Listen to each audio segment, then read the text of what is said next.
जगह की बंदिश खोलने का वजीफ़ा आज हम आपको बताने जा रहे हैं कि वो जगह जहाँ पर बंदिश हो चुकी हो उस जगह को आपने कैसे खोलना है, वो बंदिश आपने कैसे खोलनी है।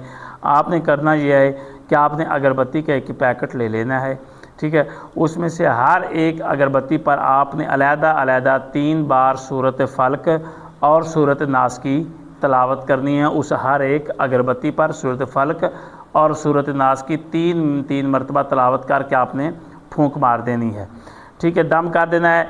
जब सूरज गरूब होने में आधा घंटा रह गया हो तो फिर आपने उस अगरबत्ती को उस जगह पर जला देना है जहाँ पर आपको जगह की बंदिश होने का अंदेशा है कि वहाँ पर बंदिश है, तो आपने उस जगह पर उस अगरबत्ती को जला देना है। ये अमल आपने 3 रोज़ करना है उस जगह पर जिस जगह पर बंदिश है। इंशाअल्लाह अल्लाह ताला करम करेगा, हर तरह की बंदिश जो है वो खुल जाएगी।